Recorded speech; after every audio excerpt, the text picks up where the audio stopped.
let's get things moving. The first thing to say is thanks to everybody for taking some time out of their mornings. I think it's going to be a really worthwhile discussion. My name's David Leslie. I'm the head of data value here at Datore.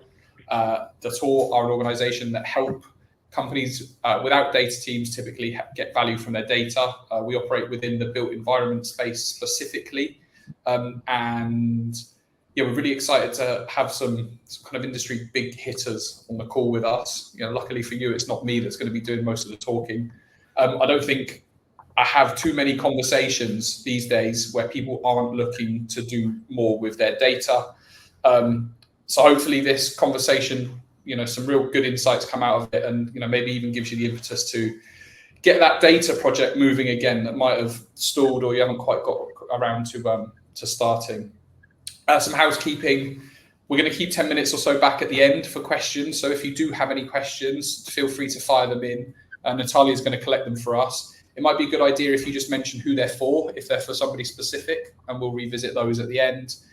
So some quick introductions. Graham, if I just give you a minute to give us the kind of potted history of your experience. Yeah, so my name's Graham Perry. I'm a commercial director at Datore.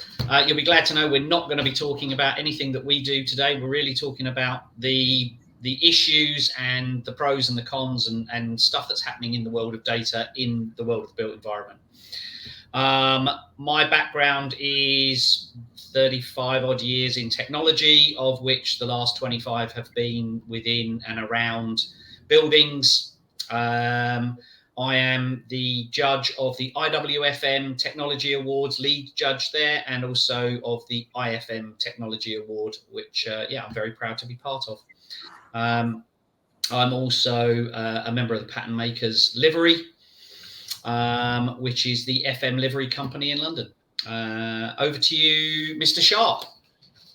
Yes, well, good morning. It looks like Sarah might be joining us, actually, after all, hopefully. Good morning, and thank you very much for inviting me to join in to this conversation. I'm really looking forward to it. I'm David Sharp. I'm the founder and CEO of International Workplace. We're a learning provider, digital learning provider, delivering health and safety training. Large part of our market is facilities management.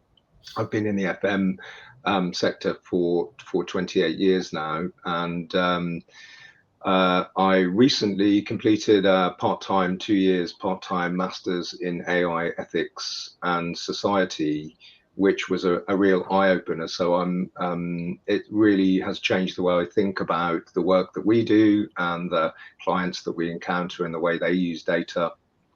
So I'm at the moment, I've just got a very open mind to listening to what people are saying and doing. Outside of that, I'm a fellow of the Chartered Institute of Marketing. I'm a fellow of IWFM, and I'm a technical member of IOSH. Also, like you, Graham, I'm a IWFM Awards judge this year, and a member of the Worshipful Company of Pattern Makers as well. So that's me. Good stuff. Thanks, David. Look forward to digging into some of that. Wayne? Yes, hello. Good morning, everybody. My name's Wayne Young. I'm the facilities manager for DB Cargo. In amongst kind of what Graham and David have said, I've been in FM for around about 12 years, and for the last 5 years sat on the client side of the table, and heavily looking at how we can use data to improve FM delivery from that perspective. I am heavily involved in IWFM. I'm the chair for the People Development SIG, also an awards judge, and like David and Graham, I am a member of the Pattern Makers also. Wow. I need to get myself one of those Pattern Makers memberships and a judging slot by the sounds of it. Okay, so I'm going to open up with the same question for everybody. So I'm really interested in what the biggest challenges are that you're seeing at the moment, either in the industry or in your own business, and that's regardless of whether it's to do with data or not. If you could pick one, what's the kind of the one big challenge that you see on a relatively regular basis? Graham?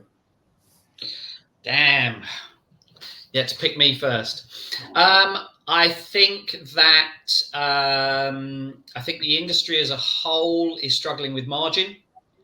That's been around for donkey's years, and I think that will continue. But I also think that there is a huge opportunity that's being presented through sustainability and a chance for FMs to really step up to the seat at the table that they've always required. And I think COVID did a great deal to raise the profile of FM. And I think sustainability and workplace utilization are the things that are now allowing them to continue to have a higher profile than previously. Good stuff. And I guess you could say that data's at the heart of all of those things. Absolutely, yeah. Same question to Wayne. Yeah, so I, like Graham, I think margins is continuously a challenge within FM. But probably more recently, what I'm seeing is a skill shortage, and I think that's an area that's where data is coming also into its own. I think it's taking up some of those areas we're seeing around people skills, and the lack of people to be able to deliver that. And I think data is being able to open some of that up a little bit in the interim whilst we recover this people skill shortage that we've got as well. Wayne, and I guess on the reverse of that, with there being such a people and skill shortage, data is going to be imperative to help you keep hold of your good people, right? The last thing you can afford to do if you can't find good people is lose the good ones you've got. Correct. Yeah, absolutely. And it's pivotal, right? And I think we touched again on how powerful COVID was in driving us technologically forward. And I think, I think we're just finding ways that data enables us more. Good stuff, David. Related point really around skills. I think IWFM's just closed off a recent skills survey. What we encounter with our clients, like larger FM service provider type clients, also many businesses, and we serve 15 different industries as we categorize them. It's funding for skills as well. So it is the lack of funding. I was at an event on Monday where we were talking about the apprenticeship levy and how that just locks pools of funding. If effectively as a scheme, it seems like a scheme that just really is there for government, or has been, at least. We have a new government, and so instead of that money being able to be spent like freely on development, skills development for workforces, it seems to be locked in a very specific way, limited to a very certain sort of training. And I think also what's happened over the years is that those skills, that training that used to be done by big employers, that used to cascade down when people moved around, all that training that smaller employers used to do, it just doesn't happen because the funding gets locked with the big employers and they can't cascade the money down. So I think that's reflected because people move around a lot more as well. So it's very difficult for people to kind of accumulate a skill set. So that would be something I'd point that we encounter from our clients. In our own business, we'll talk about this.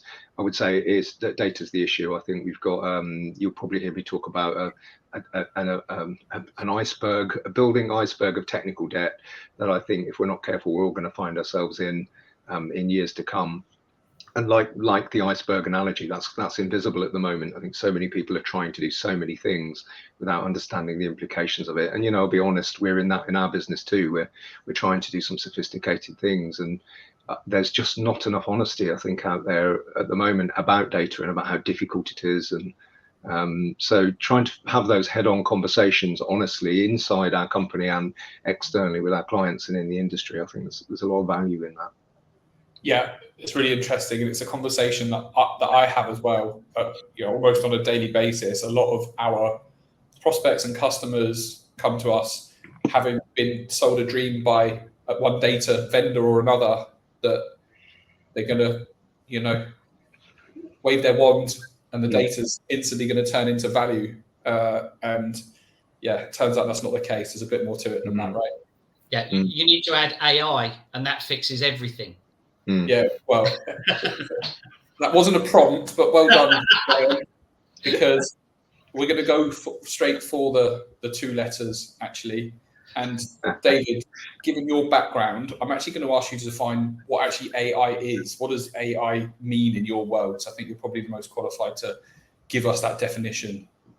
It's interesting having done that masters. I'm probably what I realized doing it is that I'm both the most and the least qualified, and I think that's one of the things I noticed in the briefing notes you gave us, David. There is this kind of talk of big brains, you know, those big brains going to get together and talk about these things, and there is this kind of anthropomorphization of kind of technology, and also this kind of just reductionism, just reducing things down to the kind of materials and objects that they are. So, you know, when you talk about brains, you associate brains with kind of intelligence, don't you? We're in this debate where we've forgotten to. Morning, Sarah. Ah, Sarah. Talking about data and technology. We'll come on to that too, I'm sure. But yeah, so on the kind of definition of AI, I think we've ended up creating a narrative that's a bit of a false narrative. So one of the most frightening parts on that course that I did was it was the first week when they asked that very question. You find yourself nervously scrolling down your kind of learned definition of what is artificial intelligence, something about machine learning and algorithms and etc. And you know, one of the great things about the course as an eye-opener was that to me now, AI has become just a power term. It just becomes what people want it to become. You can see FM service providers are out there saying, you know, that we use AI. We were talking before this webinar about companies saying that, you know, they won't buy services if they don't contain AI. So for me, you know, there was I think it was Georgetown Law in America in 2022 just said they're going to stop using the term AI because it doesn't mean anything. And what they'd rather do is be very, very specific about if they're talking about statistics or if they're talking about computer vision that utilizes people's private data, just to try and avoid using this phrase. For me, the phrase has become a power term for companies, the big cloud providers who, and the big FM service providers, if you like, who are bandying it around as a kind of power term. You know, you have to have it without anybody actually knowing what the it is or the consequences of the it. So that's probably a big punch to kind of come in with. I hereby refuse to define it. But I just wonder what everybody really means by it. It's a political come powerful term to me and not a meaningful label anymore.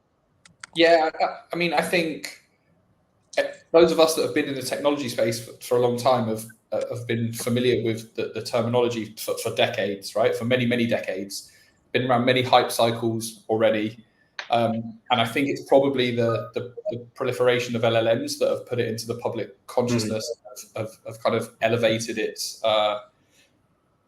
supposed importance in the space. You know, do you think this is different, this cycle, to the previous cycles? No, I think it's exactly the same. And it's interesting, I mean, how long AI has been around for, or artificial intelligence has been around for. You could certainly go back, you could make an argument to go back centuries that this kind of automation has been around. But I mean, if you look at the cybernetics in the 1940s was a big thing. And then in the 60s, the things like ELIZA, kind of chatbots, the first chatbot coming in the 80s, expert systems, all of these kind of peaks have then been followed by troughs. And, you know, it's hard to believe now. I think it was in the late 80s, America completely cut funding for AI entirely. You know, it was, I think the words were kind of eviscerated, you know, in the kind of official report. So these AI winters of, you know, AI summers come and AI winters come. And I think at the moment, yes, LLMs are kind of, you know, driving everybody's, you know, driving the hype, if you like. But I think there's probably already a sense that it's reaching its peak. You know, I think GPT-2, we were looking at on our course and playing around with it a little bit. And my course was a social sciences course, not a computer science course. But GPT-4 came out and created so much expectation. Even the labeling and numbering of this, you know, you expect there to be a GPT-5, don't you? And then a 6 and then a 7. And the way it's all set up, we're not going to see that kind of exponential quotes improvement. I don't think. I think things are plateauing already. And you see Sam Altman basically is asking for $7 trillion to push this forward. it's reached a level of kind of ridiculousness that people really do need to, in my view, you know, really do to reassess what is artificial intelligence. Why do we need all this data? There's got to be a bit where you say, why do we need it? You know, at the moment, I think there's a feeling in the industry and the way people talk about it, and this was prevalent on our course again, I think, where there's this feeling that the more data you have, the better a decision you can make, or the more data you have, the more accurate that decision is. And it's just a kind of accuracy fallacy that we find ourselves in. That's my view. Interesting. Hey, Sarah, I've got a question for you, but if I could just ask you to do the intro quickly for 30 seconds, is that okay? Of course I will, no problem. Hi everybody, so Sarah Hodge, been in the industry for about 35 years, and as we were saying, the use of data really has been discussed since then in FM, and I don't think it's any different. I think just the way we're going about it, and we'll kind of explore that on here. But now I'm working as Global Place Director for London Stock Exchange, and my primary role is to drive value from our real estate, really, and how the real estate kind of enables its people to perform and to drive growth for the business. That's me. We'll kind of explore the rest of it as we go through, and it'll become kind of evident my kind of take on it and what I'm doing now, I think. Perfect. Good stuff. Thanks, Sarah. So regardless of whether this is the real version of AI or if there's another winter coming, there's no doubt there's a lot of incredible technological advancements happening at the moment. You know, the advancements, especially in FM, of, you know, the hockey stick has been kind of wild over the last 2 or 3 years. I'm really interested, Sarah, as somebody that oversees probably the largest kind of area workforce in this chat. Are you worried about this being a job taker, or are we seeing this just as an enabler and it's only ever going to be as good as the kind of the people that you've got? Yeah, I suppose, I mean, there's one thing I didn't say. It's 150 buildings globally, and a portfolio that size is not going to all be perfect. You know, it's going to be in various states of age and decrepitness, probably some of it. I think the main thing is, and I think David would talk to this as well, I don't know what he said at the beginning, you know, our buildings and FM are for people. Primarily, we do what we do. Yes, the buildings are important, and I love buildings, as everybody knows, but primarily it's about people and helping people thrive. So I think whether it's technology or AI, and we can talk about BI as well, business, you know, we talk about Power BI now in business, because that's the actual business, the business intelligent bit of the data. Whatever it is, I think it's important that it's carefully thought about why we're doing something, and that we're implementing it to improve something. And if I'd have done the bit at the beginning, I would have talked about, you know, the biggest thing in data and technology is, so what is it giving us? What's the outcome? What is it? Is it driving something of value for our people?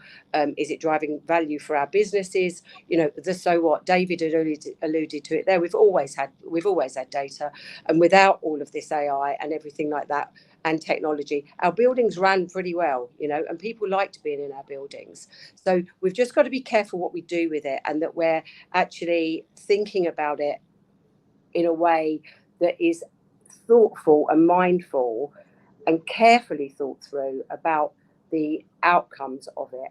David, you talked, I don't know if you've said about this, about that book that you talked about when you were studying as well, that American book. You know, do you want to just say a bit about that? Because we sometimes think things are doing good, and actually they're having a knock-on effect somewhere else, or an adverse effect. But especially with AI, where it's not it's humanly interacted, but where a machine can intelligently think about something, can it necessarily overlay the situational thought process on things as well? So, David, do you want to just mention that about that book? Yeah, I'm not sure. Oh, there was the Ghost Workers book, wasn't there? That I think we talked about. It's the making things easier for women in the kitchen. Oh yes, one of my tutors would love me mentioning that. Yeah, it's More Work for Mother. Yeah, I mean, there's More Work for Mother is a great book, because it was it talked about the white goods revolution and how it was marketed in America in the, you know, sort of post-war, and how white goods would liberate, you know, it was very much strongly marketed, would liberate the woman from the kitchen. And you know, what actually happened is that it just drove up it put more and more pressure on women in particular. It chained them to the kitchen rather than freeing them from the kitchen by creating more and more and more detailed levels of hygiene standards that needed to be met. It did free up some children from working in the kitchen, and it freed up some servants who were around, you know, kind of pre-war type roles, but it didn't do what it was marketed to do. And the argument there being, did they, you know, with the people who are marketing this was just a way of marketing and making money, right? And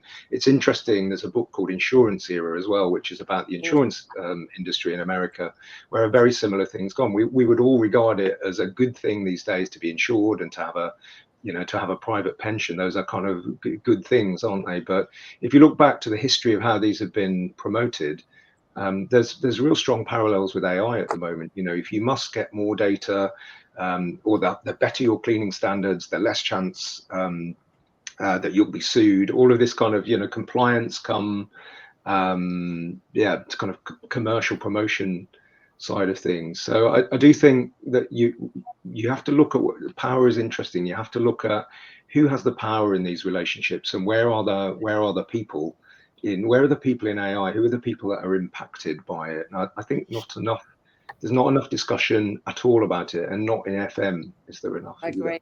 Yeah, I mean, a very simple case study very recently out that the whole organisation has gone to digital workplace, which I look after as well. So that means access to information and access to help in anything in FM.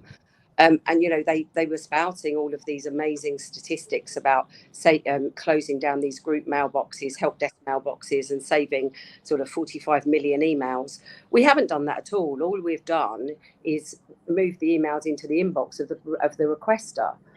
So we haven't actually got rid of any emails at all.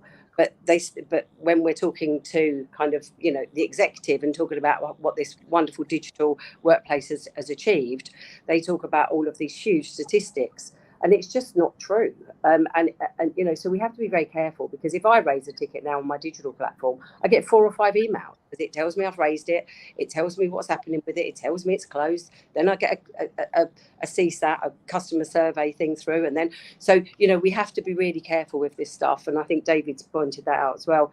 And the other thing is robots. You know, we've installed some robots, mainly because I thought it was quite fun to do in our cleaning, but they can't do what humans do. They can only do corridors and up and down. But the reason we wanted to do it wasn't to save money or time or workforce or anything. It was because we wanted to free up our cleaners to actually do some more value-added tasks, really. So I think automation, when it makes our lives better and does enhance our value, I think is a good thing. But we have to be ready. It has to be carefully thought through. Okay. It's an interesting point you've made there, David, about the power and who owns and who controls and who shares that power, because I think it leads us on quite nicely to not just AI, because AI creates an awful lot of data, but also the data itself that we create within the organization. All of that actually has value. It has an ability to create benchmarks, to empower. But what we're seeing is, because of that,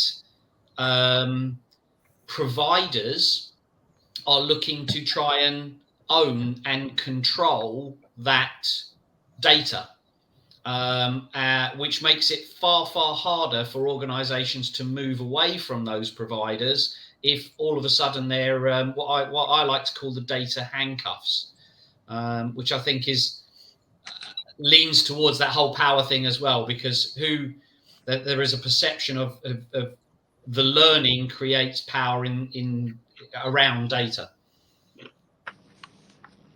Yeah, I think, David, you also, when we spoke last, had an interesting take on, you know, when does data become personal data, and then when does the collection of that data become problematic, right? Yeah, so the GDPR has been around for a bit now, hasn't it, and defines personal data as, you need to be able to identify a person from that data, so if it's personally identifiable, then it's personal data, and then it comes under the auspices of GDPR. So but if you think about GDPR, is there to protect people, like to protect us. I mean, the EU has been very kind of big on protecting people against harms, but I think it's an interesting point as well. You can be harmed whether you're identified or not, right? I mean, there is this concept. One of the kind of philosophers in the AI sector talks about the people on this principle of the people on the bus. We don't know who the people on the bus are. Some people, the individuals, get on a bus, and somebody might get off, but there's always this concept of the people on the bus. And there were the great example of the Strava. I can't remember, it was American soldiers. I don't know if it was I think it might have been Afghanistan or Iraq, where they were using Strava to do their, just running around to kind of keep fit at their camp. But they'd lit up, basically. You could look on Strava and just see this pattern of where they were, so you don't necessarily have to identify individuals to create harms or potential for harm. So, where data is really interesting is patterns of data. And the part of this discussion that's interesting for me is about, a lot of the guys, it's not an area we're into. We're interested in people's data when they're learning and at work, so the sort of data that we're processing is identifying individuals and how they engage with the curriculum and those kind of things. But if you look at it in a wider FM sense, we often hear about sensors in the workplace, and use of cameras, etc. So sensors don't necessarily, you might not know who the individual is, but you're still creating patterns. You're still kind of looking at the shadows of people. You're making decisions about shadows. And I wonder who owns the patterns. That's one of the interesting things of where we find ourselves. If it's got your name on it, it's about you, and you know it, and you own it, and you have a right to it. But the patterns around us, there's just there's no clarity around that. And again, I think it's very easy to overlook you can very easily make decisions around patterns that disempower people without really giving any thought. It's a very accidental thing. Nobody's doing these harms, nobody's going into this deliberately. So yeah, the kind of shadows, the shadowy, who owns the pattern of your data is one. The other is just GDPR requirement portability of data. So I think Graham's point when we spoke previously is just about if you have a service provider who are working with someone and they're processing data for you, you need to be able to make sure you can get that data back in a meaningful way if you move somewhere else. And again I say this openly as a learning provider, we're always trying to make things to help our customers access data, but we don't spend a lot of time, because we're a business, thinking about, if they left us, I wonder how we'd make this really easy for them to go away. You don't, commercially, it's very difficult to devote 50% of your time to customers who might leave you. You just don't, do you? And that's not the real world. For sure. So yeah, those couple of points I'd make about data. One of them is about shadowy data, and the other is about data portability. Perfect. Listen, I want to move it kind of back into the workplace. And Sarah, something you said is something that I've had a bee in my bonnet about almost forever, which is about how do you make sure that you're not doing data for data's sake? How do you make sure that what you're doing, has a defined outcome, and how do you make sure you stay on track for it? So I'm really interested, working in such a big organization like you do. Do you have a process for that, or are you gut feeling it as you go through? We have dashboards for everything. We have Power BI dashboards for everything. But essentially, the biggest thing that we need to do now, and over the next few years, I think it's going to be massive, and for us it certainly is we have to justify everything. So it's the so what. So we can look at data and we can come up with analysis, and we come up with everything, but kind of making that so what the next leap of what's the impact of that data. And I think one of the big things, going back to people, is overlaying the intelligence of our FM teams onto that, and that's quite difficult to do. So we do have reporting, and some reporting is for reporting's sake, and we've all done that in FM, and I'm sure a lot of you are still doing that. But essentially what we should be doing that is for operational resilience and performance to a certain degree, but more around efficiency efficiency and effectiveness.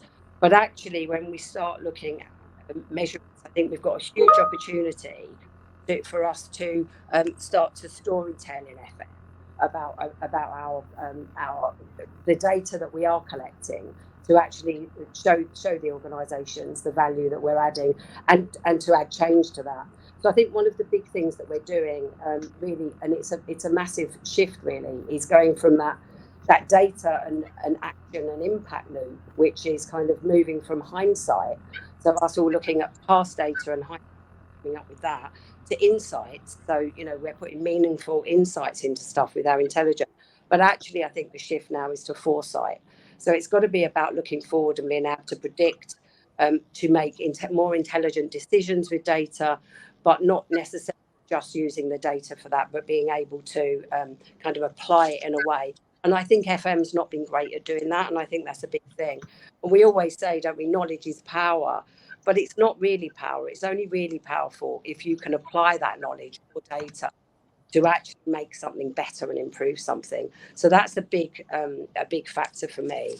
And I think the way that you can do that is kind of just align it very much to your organisational, the organisational strategy, the FM operational strategy and objectives, and you have to be able to show the value with your data, that you're succeeding in delivering those things for the organisation.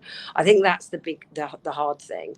It's interesting, isn't it? The storytelling is a secondary skill. Like, analysis isn't storytelling, and storytelling isn't analysis. They're two, quite individual things, and it's only really when you can do the two together that you start to create the magic, right? Yeah, and I think that's really important, that we can use strong storytelling with a compelling narrative to the right audience at the right time. Not everyone wants to hear everything, not everyone doesn't. You need to be able to tell that story so that you get the outcome you want from whatever meeting or whatever you're doing, whatever interaction. And that will be different, whether it's the value to the organisation is one thing, but the value to your colleagues is a different story, and it's a different narrative to them, because they're thinking in terms of, maybe not hard measures. Some of them are thinking in terms of things like, I want things to be more efficient, faster, friction-free. All of these kind of words that we use, how do we put a measure on those is very different, but the organisation wants us to do that. I'll kind of cover that a bit later as well. But I think that's what we need to do, is really bring it back to what's the value in the data, and what are we showing our organisations and our people that we are achieving by that, with that data. It's almost using it as evidence to that, really. Yeah, I completely agree. Hey, Wayne, so from your other boots on the ground in FM here, so from somebody that's just professed to having a dashboard for everything, to someone who's potentially, fighting for better access to data, what does that look like in your business? Yeah, I think the key here is we've always had data, right? It's always existed. What we've done is develop how we see that data and use that data. We've always had Excel spreadsheets, which have always involved some data. And what we actually did was used to hide columns and all that kind of type of stuff for data we didn't want to see. What we've been very good at, probably post-COVID, is being able to tell the story and use data to tell the story. Within our business, it's a traditional business. We're a rail business. People have worked within the business for a very, very long time. And we're going through a journey of how we can use data to develop our business and become a more efficient business and become more of a business of intelligence. And we're doing that by bringing people up along the journey. I wish we had all the MI data, dashboards and all that kind of type stuff, because it'd make that world much easier. It'd make it much more succinct conversation with the executive. But what we don't have is the buy-in at the grassroots level of why data is important. And that's so what is loud and clear when you start talking to somebody who works on locomotives for a living, that they want to understand why do you need to know how long it takes me to do A to B, or why do you need to measure the CO2 particles in the air around me, that kind of type stuff. That they're not interested in that kind of bit, but actually what you need to to engage with them is understanding how much value it can add to their day-to-day. What does that look like for them?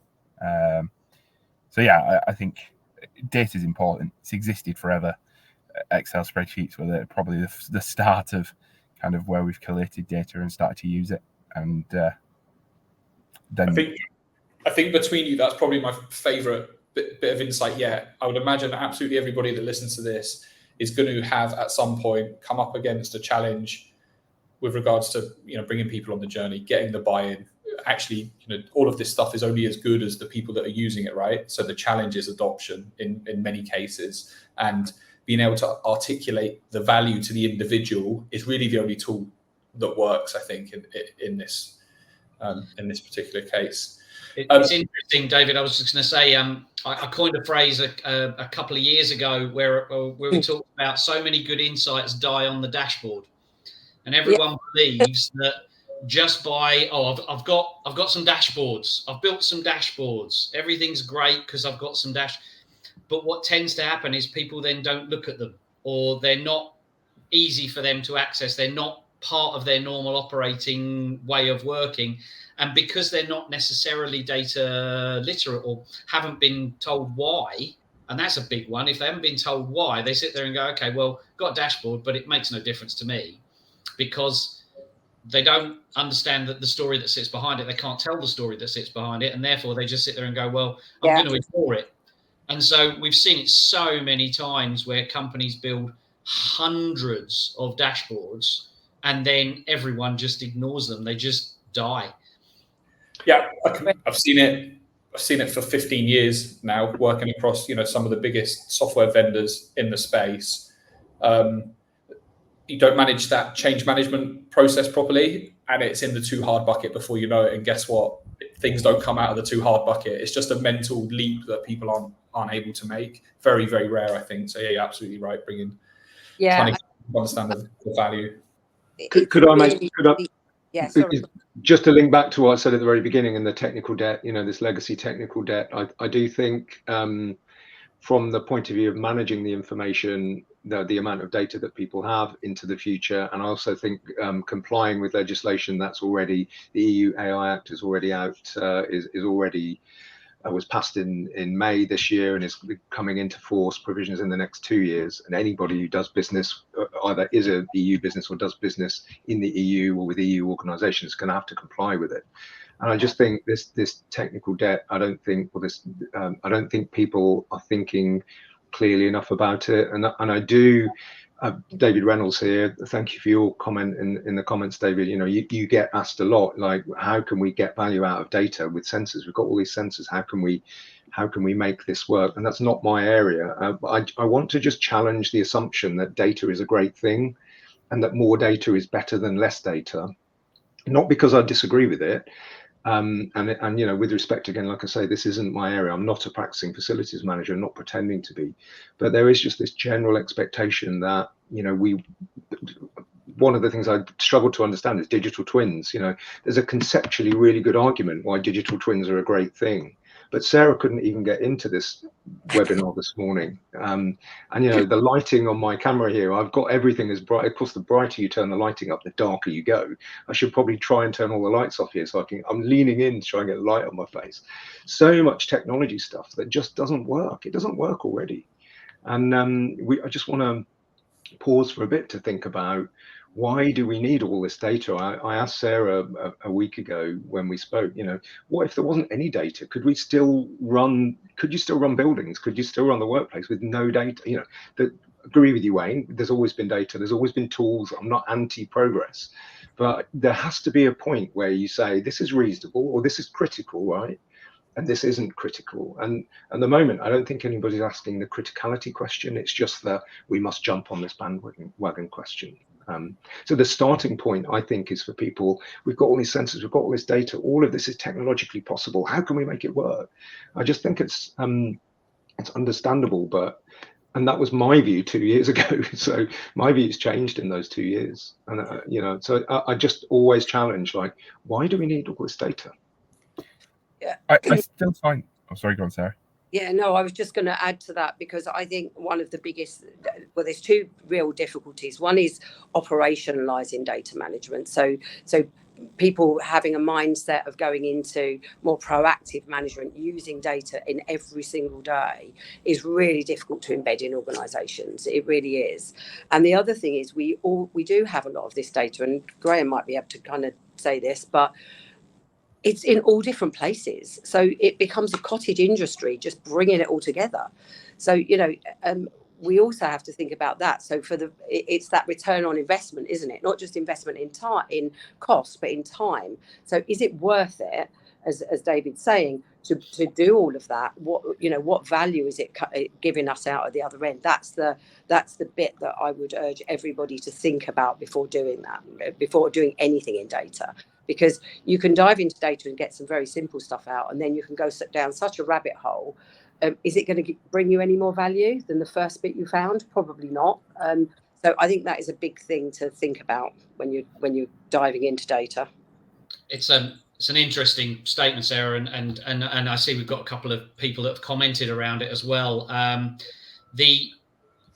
There's two sides that we see very, very often when we talk to clients about data. The first ones are the ones that say our data is rubbish.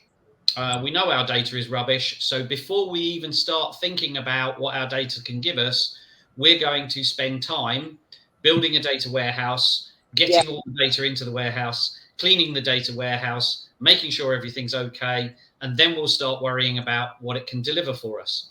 What that normally does is takes 2 or 3 years with a team of people, costs an inordinate amount of money, and they create a wonderful data warehouse that, guess what, still contains a whole bunch of rubbish data that they then try and spend a great deal of time cleaning up. Yeah. The other end of that is people who sit there saying, we've got a BMS system, we've got some IoT, we've got a CASFM system, we've got a access control system, we've got license plate recognition, we've got CCTV, and the list goes on and on and on and on. And we have absolutely no idea where to start in terms of what that can deliver for the business. So whenever we engage with clients, and we've been doing this for the last 6-7 years while we've been specializing in this space, is let's engage from a point of business impact. And that business impact can either be a financial impact or a risk impact or a client or colleague impact, or it can be a customer stakeholder portal impact. It doesn't matter. What it's about is what is going to drive value for the business. And we'll look at that and we'll pick 3 or 4 or 5 things that organization has a gut feel that they will be able to do better or could improve, or their clients have asked specifically for more information on this, better visibility around that, etc. And then build a way of collecting the data that's going to create that impact, and then work with them to build the so what, which is what actions will we take when we have that data? Because without, first of all, deciding what the activity is going to be, you can't understand what the impact is going to be. But what you need to do is look at that holistically and say, right, if I gather this data, and this data, I bring it into one place, and then I transform it into a way that I can analyze it more effectively. And then off the back of that, I will do these actions in order to make my client's life easier, make my colleagues' life easier, etc., etc. And then what will come from the back of that is the next improvement and the next improvement and a slightly different improvement. And because it changes the way that business thinks about data. Yeah. Data is no longer an oil that needs to be collected. It's actually an impact that is getting my car from A to B, but I have a number of ways that I need to get before the data becomes the impact. It's almost a 180, isn't it, on the not the traditional approach, but on the approach that many people take, which is, right, I've got all this data, what can I do with it? Yeah. It's like the low-hanging fruit, I think, low-hanging fruit syndrome, I call it. It's like, we have all of this, now what can we do? Whereas actually the way that we're talking about it here is completely flipping that on its head. Now, what outcome am I looking to drive? Yeah. What impact is that outcome going to have? Now, how do I trace those steps back to get the right data, to get access to the right data, and to build the right analytics around that? Yeah. What change do I want to put in place in order to recognise that impact? And then what do I need to do right at the beginning in order to drive the knowledge, the understanding, and the storytelling that aligns to that change? Sarah? No, I was just going to say, and that isn't easy for everybody on here, to operationalize that into that mindset shift of proactive management, but that kind of data action, kind of measurable impact loop is actually a really difficult thing to do, and it does take a long time. We've been on the journey for a long time. I hate that word, but we have been on the journey for a long time, and it is actually really difficult to do. But once you can do it, it isn't about those great big revolutions. It's about that incremental, continual change, by looking at the kind of evidence, if you like, and making evidence-based decisions, but overlaying your FM's team's intelligence onto that as well. So I think real power, and I would agree completely, Graham, with that. I think the reality is it's not easy either. The amount of kind of really super senior stakeholder meetings I've sat in where it takes a long time to get to the outcome they're looking to drive. Yeah, people don't, people have to be led to these positions. There's a real skill to getting people into thinking in that way and understanding where they're looking to get to in that way. It's not something that comes naturally to everybody. So even getting to understanding what the outcome is before you even start the process, that can be tough. Sorry, Wayne. Yeah, I was just going to say, I think you've got to take it back to basics. I think you've got to be smart with data. So, and by that, what I mean is to use the old anagram in terms of specific, measurable, etc., etc. I think if you start your data journey with a smart target, then you'll find yourself building the right data. You'll start looking at the how and what and what we're going to get from this. But I think you've just got to start simply and start with a smart question.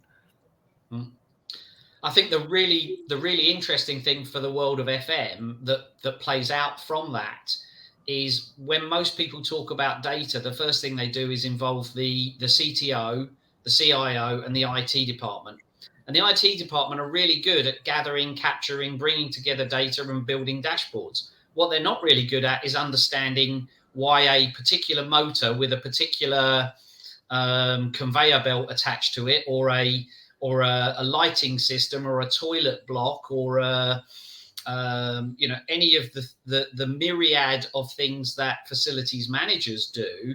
They have no concept of that or why that should happen. So we have that expertise, and therefore we should drive the data collection and the data importance scenario for the built environment.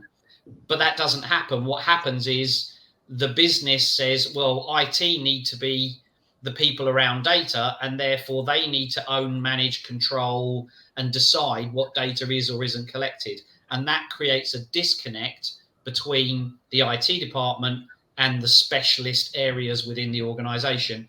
And we are seeing that that's now closing.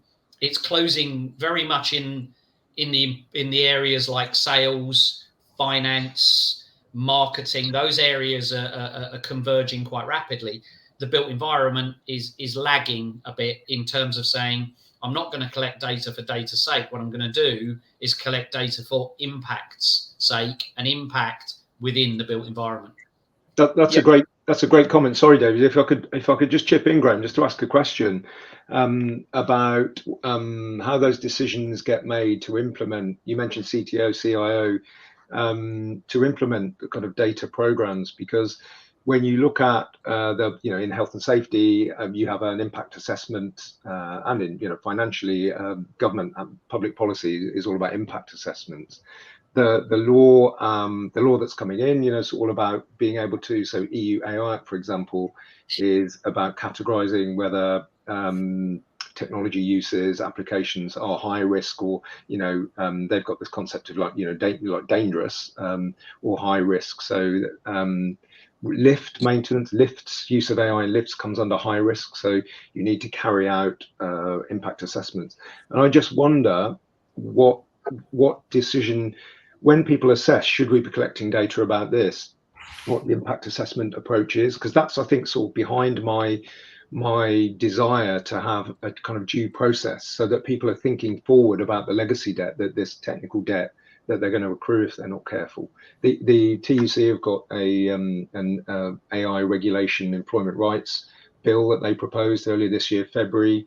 That obviously it's a bill that they're proposing, it's not law, but we have a Labour government now, it's more likely to kind of be, have influence. And that just assumes that any use of AI in the workplace will impact on workers unless you prove otherwise. So yeah, I guess behind my long question is just, what's the process now? How much thought are people putting into the implementation process?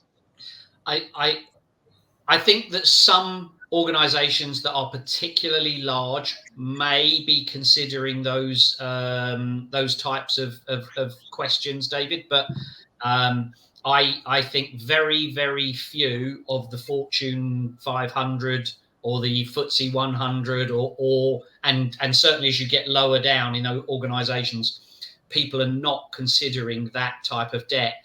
A really good example is, I saw something the other day where they were talking about AI is likely to quadruple the power processing requirements of technology in the next 12 months. Mm-hmm. Now, in order to do that, that generates a massive power requirement, a massive heat requirement, and a huge sustainability issue that people are not even thinking about, because they're not thinking what is the sustainability issue of storing and processing tons and tons of data, let alone what is the human impact issue, what is the risk issue, etc., etc. Those are conversations that are not even being had, because the conversations at the moment are exactly as Sarah said. Oh, data is knowledge, knowledge is power, I want more power, therefore I need more data.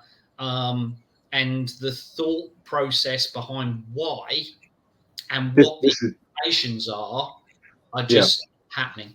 This is why I think for me it is about power. I spoke at Workplace Futures, IFM Net's conference this year, about the Amazon Echo Dot, and which is a good example, a book by Kate Crawford, who did a lot of research into the environmental impact. And at the click of what we think is the click of a button, there's so many workers around the world who are just being paid a pittance in really dangerous working conditions, that when people are just, let's get more data, this is what's going on to feed, the silicon mining. I think the example there in the Congo was a worker, for what a worker gets paid in one day, it would take them 700,000 years to earn what Jeff Bezos earns in a single day. And that tells you, I've talked about Thames Water having to read in 2022, I think, when we had 23, when we had really hot weather, diverting water from residential areas to data centers so they could cool them. Wow. The electricity example, I think it's the whole power consumption of the Netherlands I think it's 0.5% of all the world's power is being diverted to AI at the moment, to data centers for AI. The sulfur mining is the amount of damage this is doing to our planet. And this is why when we just talk about data, it's very dehumanizing. We just talk about data. We're forgetting the people side of things, the social side of things. And again, I come back to digital twins. I can conceptually see why that's a really great thing to do. You can kind of copy a real world thing in a computer program and model it. But again, I've got a bit of a headache from watching the football last night. I'm probably not perfect this morning. They're like, if you throw in every little nuance of real human life, it's not captured in all this data that we're talking about. We just have to be really careful to remember the massive human and planetary impact of all of this. It's not free, and it's not, it's not costless. Absolutely. Guys, we're coming to the top, and there's a couple of questions that I just want to put to you guys. So I'm gonna jump in.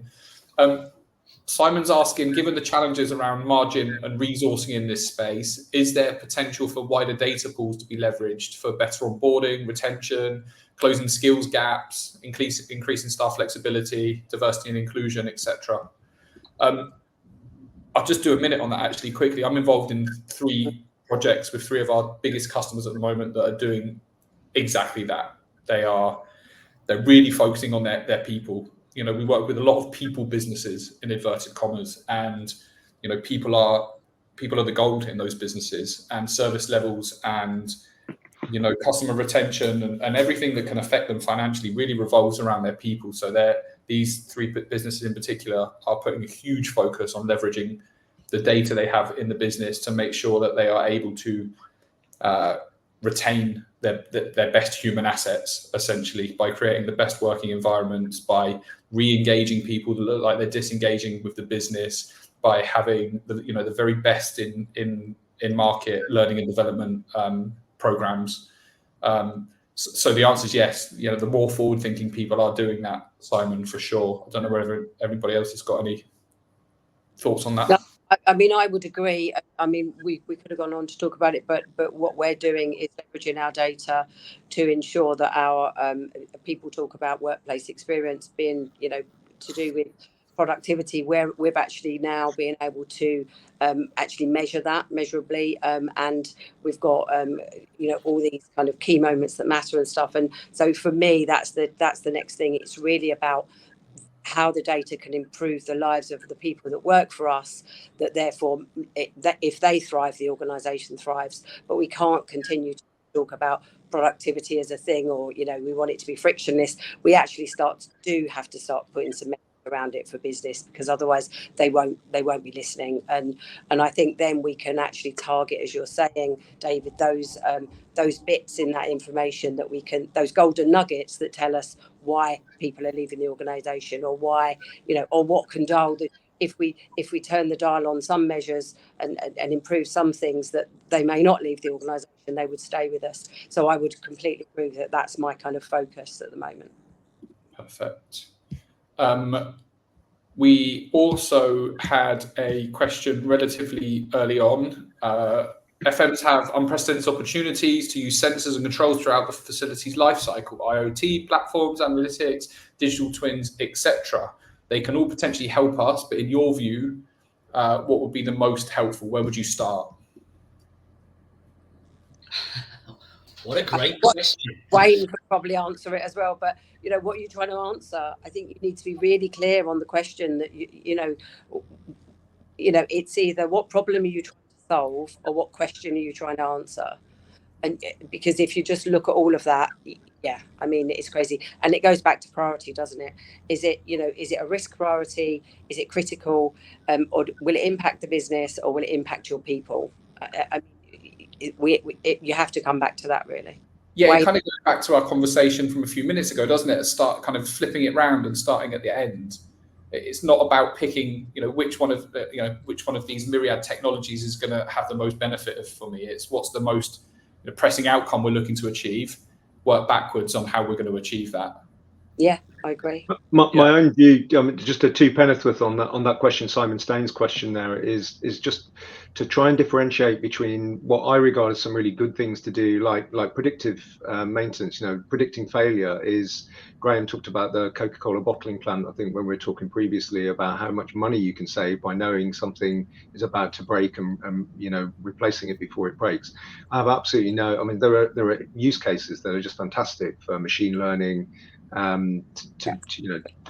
tools, applications. The ones where I'm slightly more nervous, I'm certainly more nervous, is around like D&I, using data to predict what employees will do or have done, or whether they're likely to leave your organization, or whether you should recruit them. All of those are a different kind of artificial intelligence for me. They're using, they're encoded with lots of bias, and they make lots of presumptions. Recruitment is terrible for this kind of ocean model. These 5 things that, 5 characteristics that we all supposedly have. I just, again, actually, the more I think about it, some kind of algorithmic impact assessment process would be a really good thing in facilities management. I'm not aware of it. Would be a really good thing for people to kind of consider, not only what data would we like to get out of it, but is this something we should be doing? I like the should. We should be asking, should we be doing, just because we can do it, should we be doing this? So it's a great starting question. Yeah. We've spent 7 years building a methodology around that impact protocol, and it's quite funny because when we talk about data, people will say to us, "Oh, you mean software? You mean cloud? You mean technology?" And going, no. What we actually mean is people and methodology, because the methodology will say whether something is going to provide impact.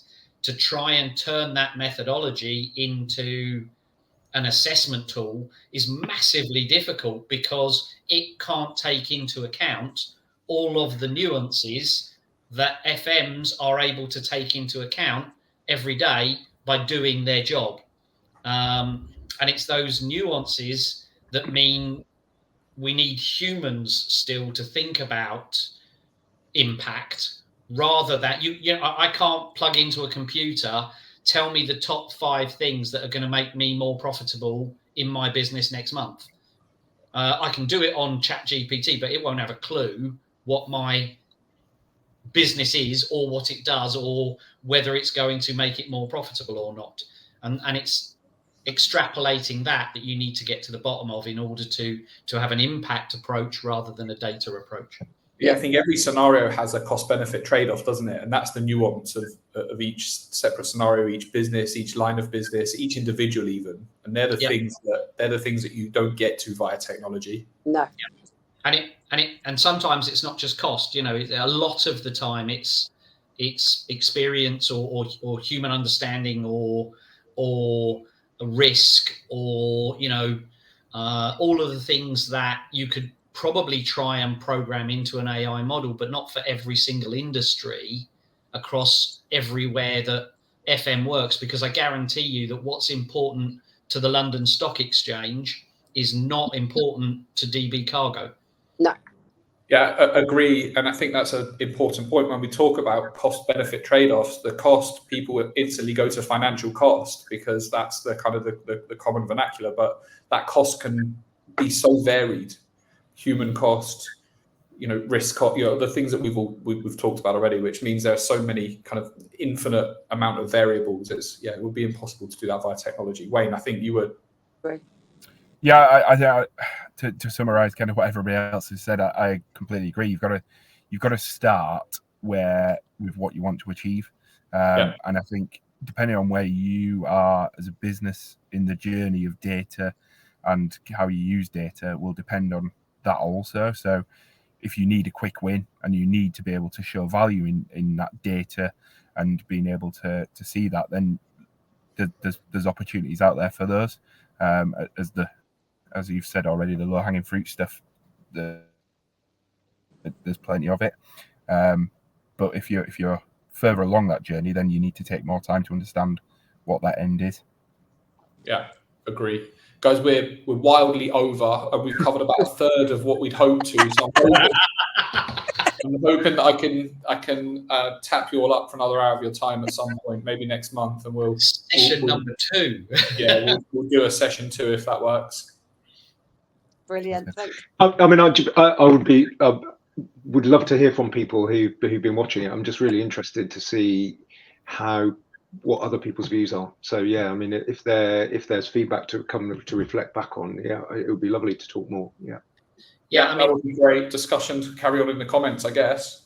We'll be contacting everyone who was on this, everyone who signed up but maybe couldn't make it. If they wanted to have a watch, we'll probably divvy up some of the recordings into material that we can pop out, and then let's if we can get some really good feedback and some comments from the audience that can then inform us for another session, that'd be really great. I've really enjoyed it. Same. Well, we've already had someone say do a session 2, please. Thank you, David. I'll do mine from home this time, not from home. Good idea. Right, guys, I'm going to sign it off. Good to Thanks, chat, guys. everyone. Have a good Thanks, afternoon. everyone. Thank you. Bye-bye. Thank you, everybody. Take care.